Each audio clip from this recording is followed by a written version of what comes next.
Mariachi. Impossible to define, this vibrant and exciting music has become one of the most enduring and identifiable symbols of Mexican culture.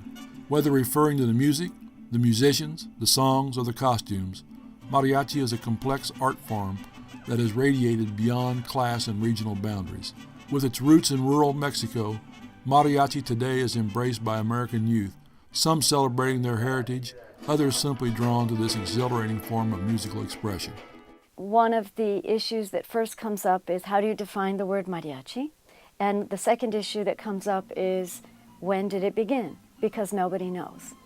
And the word mariachi is defined in many ways. It has 5 or 6 different uses.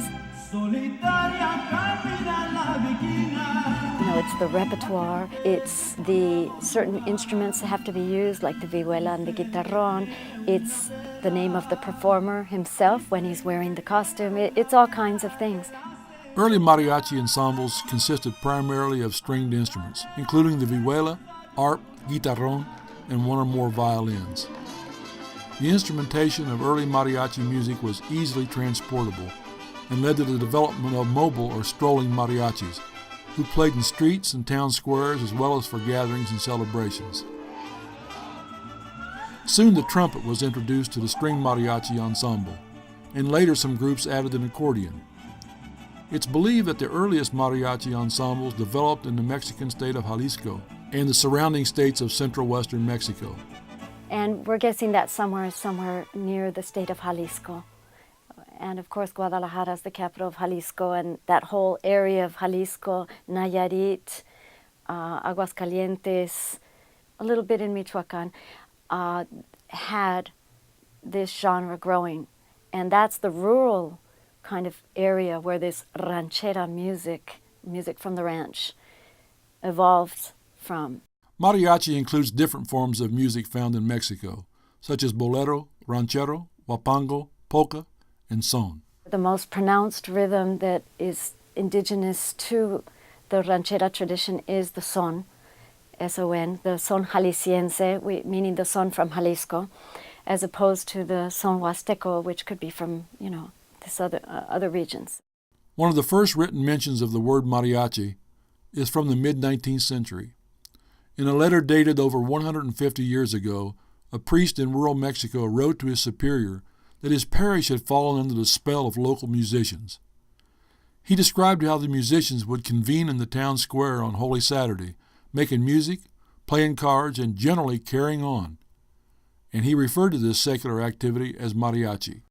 Although early rural mariachis performed in peasant garb, the attire of mariachis has become one of its most identifiable aspects. Heavily influenced by the traje de charro, or the uniform of a Mexican horseman, parts of the mariachi uniform include tightly fitting ornamented pants or skirts, short jacket, embroidered belt, pointed boots, wide bow tie, and sombrero.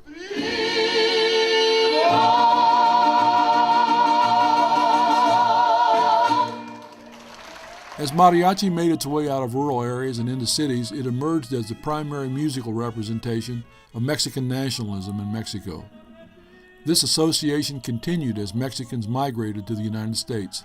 Mariachi music has become an important tradition in the United States. Perhaps not coincidentally, it's most embraced in the southwestern states, territory that belonged to Mexico only a few years before the first documented use of the term.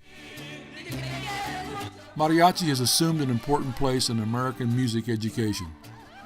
By including classes that focus on mariachi traditions, educators and students help perpetuate music that is vital to the identity of much of the Hispanic population. As early as the early 1960s, mariachi has been taught in the public schools here in San Antonio through community groups as well as extracurricular activity groups. I think that the performance of and the participation in mariachi culture helps young people connect to their heritage. I think it helps them connect to their family.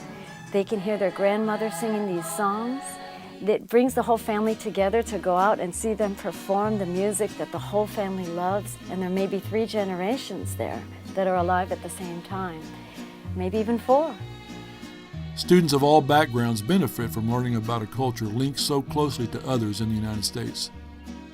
If we can get non-Hispanic students to learn more of the Hispanic culture through its music, I mean, that's something that we can all discuss. You don't have to speak Spanish to listen to music.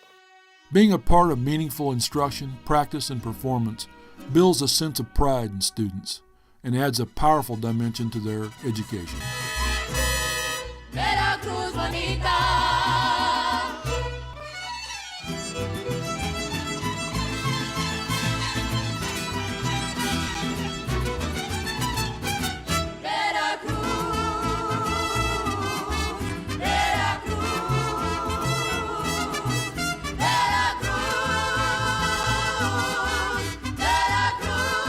I got a scholarship to come.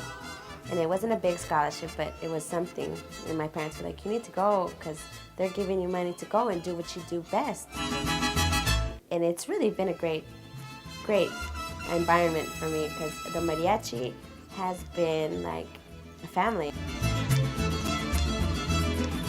It's nice because we all look out for each other and we're all kind of on the same boat. We're all like, well, how is your classes? You know, how are you doing personally? And being in the mariachi is just, it's been great and it's growing and it's fun.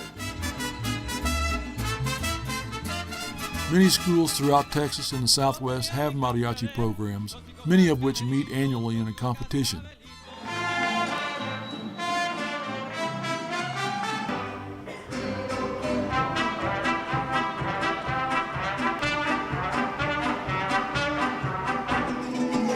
From rural revelers to urban orquestas, mariachi has grown and evolved for over 150 years.